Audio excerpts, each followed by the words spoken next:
মানে থ্রু হয়েছেন, কেউ হয় নাই। ফাইনাল কি হয়েছে আমি এক্স্যাক্টলি জানি না।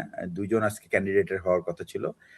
৩টা রিট হয়েছে টোটাল এই ইলেকশন রিলেটেড। একটা হচ্ছে গণভোট এবং ভোটটা যেন সংসদ নির্বাচন এবং গণভোট যেন একদিনে না হয় সেজন্য একটা রিট হয়েছে, যেটা শুনানি হয়েছে বিকাল 4টায়। আমি জানি না এটার ভাগ্যে কি হয়েছে। আরো দুটো শুনানি আছে, সেটা হয়তো বা 2-1 দিনের মধ্যে হবে। সেটা হলো ঋণ খেলাপি এবং দ্বৈত নাগরিকত্ব নিয়ে। আর তাছাড়া আজকে ঋণ খেলাপি নিয়ে যে ক্যান্ডিডেটটা আটকে ছিল বিএনপির আসলাম চৌধুরী, যার নামে সবচেয়ে হাইয়েস্ট অ্যামাউন্ট অফ লোনের অভিযোগ তুলেছে সবাই, 1700 কোটি টাকা। তো যাই হোক, লোন তো থাকতে পারে, লোন না থাকা কোনো দোষের কিছু না। কিন্তু যদি সে এই সমস্ত জিনিস যিনি নির্বাচন করবেন তিনি যদি আগের থেকে এই প্রস্তুতি নিয়ে থাকতেন, তাহলে আর এই বিতর্কগুলি উঠতো না। এবং এতে পার্টি, আমার মনে হয় কিছুটা হলেও তাদের ইমেজ, ভাবমূর্তির কিছু ক্ষুণ্ণ হয়েছে। এবং আসলে তো পার্টি তো একটা জড় পদার্থ। পার্টির ভিতরে যে সমস্ত মানুষ থাকে তাদেরকে নিয়ে কিন্তু পার্টির পরিচয়। সুতরাং তাদের যে আচার আচরণ, কথাবার্তা, সেগুলির উপর নির্ভর করে পার্টির ভাবমূর্তি গড়ে ওঠে। আর একটা জিনিস হলো যে তারেক রহমান এখন তো উনি তো হলেন বিএনপির প্রধান, এবং সেই হিসাবে উনি বিভিন্ন জায়গা, বিভাগীয় শহরগুলি যাচ্ছেন, সেখানে সাধারণ মানুষের সাথে কথা বলেছেন, পথসভা করছেন গভীর রাত পর্যন্ত। এটাই হওয়ার কথা। ওনার আম্মাও তাই করেছেন, আমরা অনেক দিন দেখেছি। আমরা তো 91 সালের নির্বাচন দেখেছি, আমরা 2001-এর নির্বাচন দেখেছি, 96-এর নির্বাচন দেখেছি। সবসময় আমি দেখেছি উনি খুবই কর্মঠ ছিলেন এবং একেবারে পুরা, উনি আমার মনে হয় আরো অনেক বেশি অ্যাক্টিভ ছিলেন।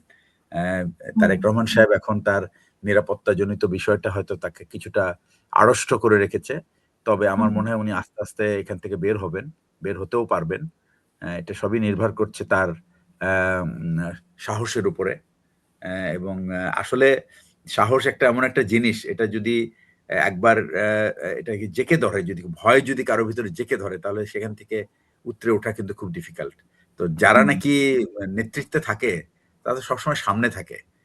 যদিও সবাই বলে যে নেতাকে সবসময় প্রোটেক্ট করতে হয়, তাকে পিছনে থাকতে হয়।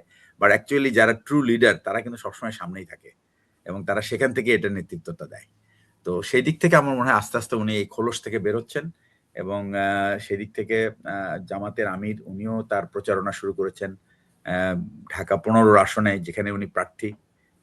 এবং প্রথম দিন একটু আমির আজকে বলছেন যে মানে তারেক রহমান যখন ওনাদেরকে একটু ইয়ে করে কথা বললো ওনাদের বেহেস্তের নিয়ে, তখন সেটা নিয়ে সবাই মনের উপর ঝাঁপিয়ে পড়লো। এই ব্যাপারে আমি আসতেছিলাম আপা, যে সেটা হলো যে কিন্তু এই আজকে সমস্ত জামাতের আমির বললেন যে উনি ঋণ খেলাপিদের বগলের নিচে রাখে উনি দুর্নীতি কিভাবে দূর করবেন। হ্যাঁ, এখন এটা তো হচ্ছে খুবই মানে এটা হলো উনার দুজনেরই বক্তব্য এটা। একজন মেহেস্তের কথা বলছে, আরেকজন ঋণ খেলাপির কথা বলছে। তো এটা তো একটা, আমি মনে করি যে একটা পার্টির প্রধানরা কিন্তু কখনো এই সমস্ত বিষয়ে মাথা ঘামানো উচিত না। এগুলি হলো মানে একেবারে পুরা মাঝের লেভেলের বা আরো নিচের লেভেলের নেতা নেত্রীর কথাবার্তা। যারা নাকি পার্টির প্রধান তারা দেশকে দেশের জন্য তারা কি পরিকল্পনা করেছেন সেটা কিন্তু তাদের মুখ্য বিষয় হওয়া উচিত। এবং তাদের অ্যাকচুয়ালি সময় থাকার কথা না এই সমস্ত ছোটখাটো বিষয় তুলে ধরা। এটাই কিন্তু এটাই হলো কি বলবো আপনার, দ্যাট ইজ দি এটা আমি বলবো ম্যাগনানিমিটি। যে আপনি যে আরেকজনের প্রতি যে উদার, বা আপনি যে এই সমস্ত ছোটখাটো বিষয়ে নজর দেন না, এটাই কিন্তু আপনার পরিচয়। তো এই জায়গা থেকে আমি মনে হয় প্রথম দিনেই কিছুটা ওনারা দুজনে, আমি শিওর আরো নির্বাচনী সভা হবে, সেখানে তারা they will come back onto their mature. But আমি বলবো যে এই নির্বাচনে এখনো প্রধান নেতৃত্বে যারা আছেন তাদের কিন্তু তারা খুবই শালীন আমি বলবো। এবং আমার মনে হয় না তারা কোনো আজে বাজে নোংরা কথায় একে অপরকে আঘাত করছেন। এটা কিন্তু একটা বিরাট পরিবর্তন আমাদের রাজনীতিতে। আমি জানি না ইমরানের কি মত, মেজর ইমরানের কি মত হবে, বাট আমি কিন্তু এটাই এইভাবেই দেখি।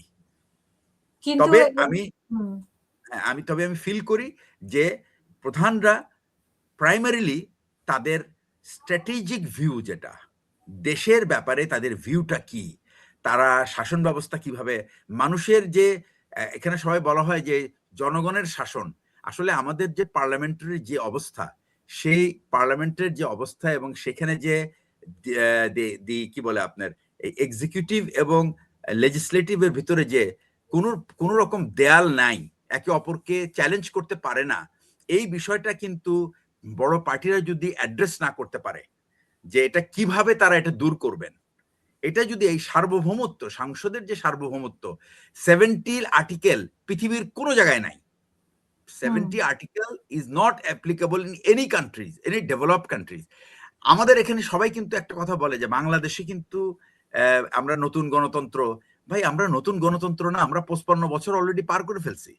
এন্ড আমরা কিন্তু 1918 বা 17 সালের গণতন্ত্র না, we are practising democracy in the year of 2026, যেখানে technology and everybody has information in his own hand.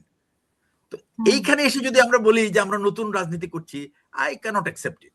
মানে এটা আমি একটা মানে পলিটিক্যাল লিডার, পলিটিক্যাল যে পার্টি হেড, সে যদি বলে যে আমরা নতুন গণতন্ত্র, ইট ইজ জাস্ট, মানে আমি বলবো যে খুবই একটা কাঁচা কথা। It is not at A matured statement. That's my view.